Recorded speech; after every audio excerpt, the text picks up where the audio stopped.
Hello guys, welcome to another video of stock market. Friends, Nexus Select Trust right IPO guys, इस company का जो है IPO आई था, जो कि आज डे 2 का सब्सक्रिप्शन ओपन होने जा रही है। जिसमें उसका डे 1 में किस तरह की सब्सक्रिप्शन हुई थी, जीएमपी क्या चल रहा है और लिस्टिंग कितना मिलेगा और इसमें अप्लाई करना चाहिए या फिर नहीं, इन सभी चीज़ों को आज के इस वीडियो में डिस्कस करेंगे। चलिए फ्रेंड्स, वीडियो को स्टार्ट करते हैं।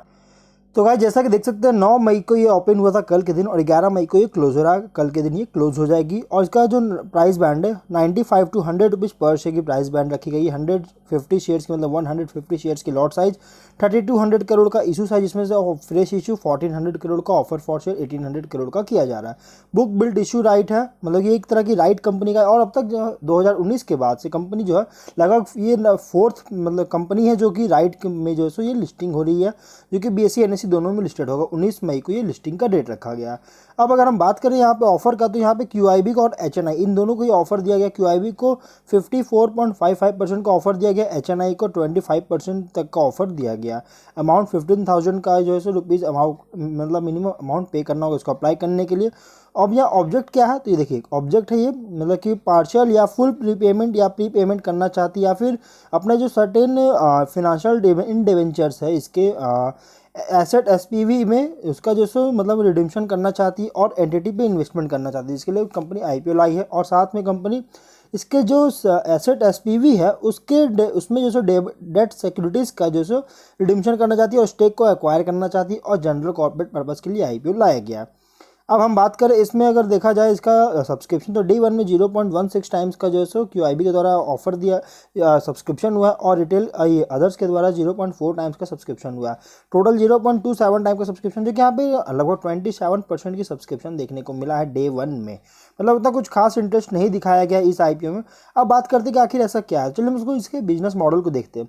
कंपनी जैसे एक तरह की लीडिंग राइट कंपनी है, मतलब कि एक तरह राइट मतलब हो गया यहाँ पे रियल एस्टेट इन्वेस्टमेंट ट्रस्ट है, जो कि एक तरह की लीडिंग कंपनी, और ये अब तक 2019 के बाद से ये फोर्थ लीडिंग कंपनी है, जो कि फोर्थ लीडिंग राइट कंपनी है जो कि लिस्टिंग होने जा रही है। और नेक्सस सेलेक्ट ट्रस्ट जो है इंडिया की लीडिंग कंजम्पशन सेंटर प्लेटफॉर्म है, जिसके पास लगभग 17 grade A best in class urban consumption centres है, जो कि इसके लगभग 14 शहरों में फैले हुए हैं।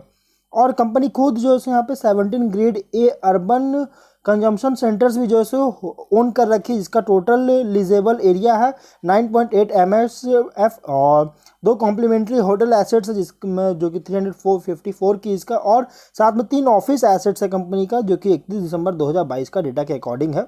कंपनी के पास जो है यहाँ पे अगर देखा जाए तो इसके टेनेंट्स जो है बहुत ही हेल्दी है यहाँ पे, मतलब कि इसका टेनेंट्स है अगर अलग अलग सेक्टर से जो है सो इसके टेनेंट्स है, जो कि एक बहुत ही हेल्दी मिक्स है, जो कि यहाँ पे लगभग apparels, accessories, hyper market, entertainment, food and beverages जैसी, मतलब कि अलग अलग सेक्टर से जो है इसके टेनेंट्स है।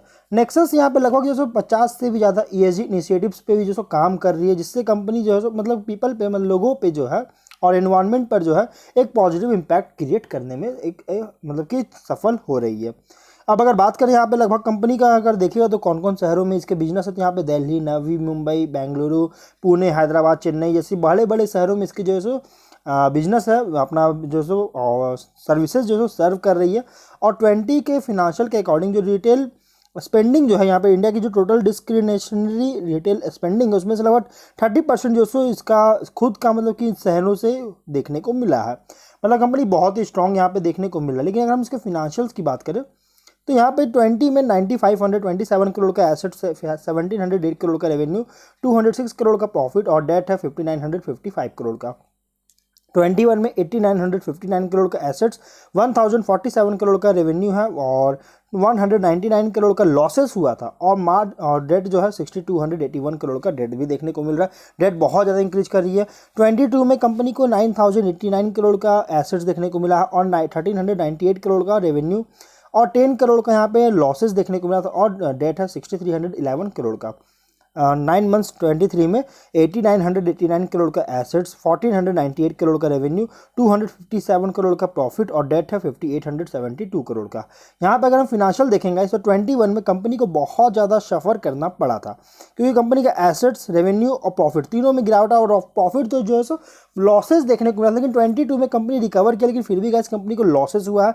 लॉसेस पूरी तरह से रिकवर नहीं कर पाई थी 22 में, लेकिन रिसेंटली कंपनी जो है 23 में कंपनी लॉसेस रिकवर किया। मतलब कह सकते हैं कंपनी जो इसका हिस्ट्री अगर देखा जाए तो हिस्ट्री में कंपनी को निगेटिव में देखने को मिला, इसके प्रॉफिट निगेटिव में आए थे और कंपनी पर डेट भी बहुत ज़्यादा 5872 करोड़ का बहुत ही हाई डेट है कंपनी पे, जो कि मेरे अकॉर्डिंग एक बहुत ही ज़्यादा जो है मतलब कि कह सकते हैं एक बहुत बहुत ज़्यादा कंसर्न रेज करने वाली बात है।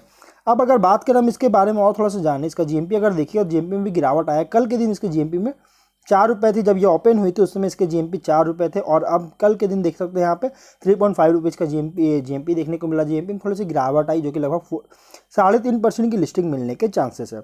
अब यहाँ पे हम इसके बारे में थोड़ा और जाने, इसके मतलब कि स्ट्रेंथ और इसके रिस्क के बारे में। तो देखिए स्ट्रेंथ क्या है कंपनी का कि हाईली स्टेबलाइज्ड पोर्टफोलियो बना के रखा है कंपनी, जो इसका ऑक्यूपेंसी जो है 93.5% का बहुत ही स्ट्रॉन्ग देखने को मिल रहा है। इसका टेनेंट सेल्स जो है ये बहुत ज़्यादा इंक्रीज कर रही है, जो कि हायर रेंटल्स और रीलीजिंग जो है इसके हायर मार्केट रेंट्स पर जो है सो हायर रेंटल्स रीलीजिंग वगैरह जो है सो इसके बहुत ज़्यादा जो है इंक्रीज कर रहे हैं। टेनेंट सेल्स जो है बहुत ज़्यादा इंक्रीज कर रही है और लीडिंग में one of the leading company है टेनेंट्स के सब के मामले में।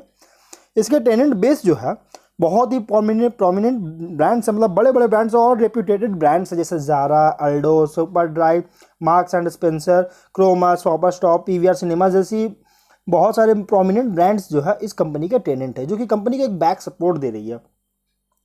और टेनेंट लीजेस जो है यहाँ पे एक बिल्ट इन कॉन्ट्रैक्चुअल रेंट एस्केलेशंस पे है, जो कि लगभग 12 से 15% तक होता है इनके 3 से 5 साल के पीरियड के लिए, मतलब 3 से 5 साल के पीरियड के लिए होता है। और 12 से 15% का जो है यहाँ पे रेंट एस्केलेशन करती है, जो कि बिल्ट इन कॉन्ट्रैक्चुअल टाइप का जो है यहाँ पे लीज करती है। और डिमांड जो है अगर देखा जाए दूसरा और आगे अगर देखा जाए तो जिस तरह से भी डिमांड बढ़ती जा रही है रिटेल स्पेस का इंडिया के अंदर, जिस तरह से हाई क्वालिटी रिटेल स्पेस का जो डिमांड बढ़ता जा रहा है इंटरनेशनल मार्केट में और डोमेस्टिक ब्रांड्स के लिए, वो बहुत ही ज़्यादा इस कंपनी को जो है एक सपोर्ट दे रहा है। क्योंकि देखिए जितने भी कंपनीज होते हैं बड़े बड़े जो अपने ऑफिस वगैरह खोलते हैं, तो उनको क्या है कि उनको मतलब कि अपने स्पेस के लिए कि रेंट पे लेना पड़ता है, क्योंकि वो लोग जो है सब प्रॉपर्टीज को खरीदते नहीं बल्कि रेंट पे लेते हैं। तो इस वजह से गाइस इंटरनेशनल मार्केट और डोमेस्टिक ब्रांड्स जितने भी बड़े बड़े ब्रांड्स हैं उन सभी को अपना बिजनेस, अपने फुटप्रिंट को इस्टेब्लिश और एक्सपैंड करने के लिए इस कंपनी के पास मतलब कि इस कंपनी के पास आना पड़े, जिसका नाम है नेक्सस सिलेक्ट। गाइस इस कंपनी नेक्सस सिलेक्ट के पास ही आना पड़ेगा, क्योंकि one of the leading company है और जो बहुत ही ट्रस्टेड कंपनी है। तो यहाँ पे डिमांड जो है बहुत ज़्यादा बड़ा, ये कंपनी के लिए बहुत अच्छी बात है। लेकिन यहाँ पे थोड़ी सी अगर यहाँ पे स्ट्रेंथ है तो कंपनी पे थोड़ी सी रिस्क भी है। जैसे रिस्क क्या है कि कंपनी पे डेट बहुत ज़्यादा, सितंबर के महीने में जो है सितंबर 22 के मंथ में यहाँ पे 5662 करोड़ का आउटस्टैंडिंग डेट देखने को मिला था, जो कि कंपनी जो है यहाँ पे जो और डेट तो देखने को मिला, लेकिन जिस तरह से इशू लाई जा रही है गाइस, इससे जो मतलब कि जो अमाउंट जो फंड रेज करेगी इसके बाद जो है इसके कैश फ्लो और ऑपरेशंस में जो है इसका रीपेमेंट, डेट का जो रीपेमेंट है वो बहुत ज़्यादा इंपैक्ट डाल सकता है। क्योंकि अगर रीपेमेंट नहीं करेगी तो गाइस इस कंपनी को जो है टैक्स, ये इंटरेस्ट वगैरह बहुत ज़्यादा पे करना पड़ा, जिससे कंपनी प्रॉफिट गिरावट आएगी। और अगर डेट पे करती है गाइस, जितना ज़्यादा डेट है तो इस कंपनी के कैश फ्लो पे बहुत ज़्यादा इंपैक्ट डाल सकता है। इसके मतलब कि ऑक्यूपेंसी और रेंट लेवल्स जो है वो बहुत ही ज़्यादा लो है, जो कि इसके बिजनेसेस को बहुत ज़्यादा अफेक्ट कर सकता है।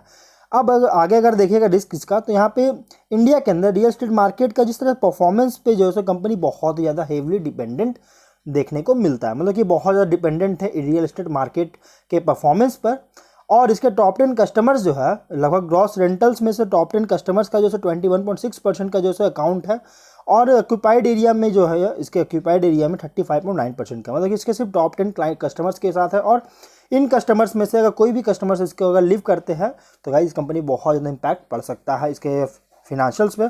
साथ में कंपनी के पर जो सो हिस्ट्री में पहले में कंपनी को जो सो बहुत ज़्यादा लॉसेस वगैरह भी देखने को मिला, जैसे मैंने भी बताया कि 2021 में कंपनी को लॉसेस हुआ है और सॉरी 21-22 में कंपनी को लॉसेस सफ़र करना पड़ा। तो इस वजह से गाइस थोड़ा सा रिस्क भी है, लेकिन अगर आप इसमें मीडियम टू लॉन्ग टर्म के लिए इन्वेस्टमेंट करना चाहते हैं गाइस तो आप इसमें एज अ कंसिडर कर सकते हैं लॉन्ग टर्म के लिए।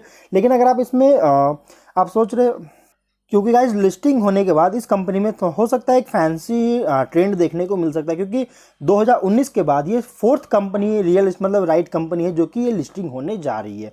तो गाइस अब हम लोग जो है वीडियो कहीं पर एंड करते हैं। अगर कोई डाउट है कमेंट बॉक्स में पूछे। मिलते हैं नेक्स्ट वीडियो में। Till then bye bye.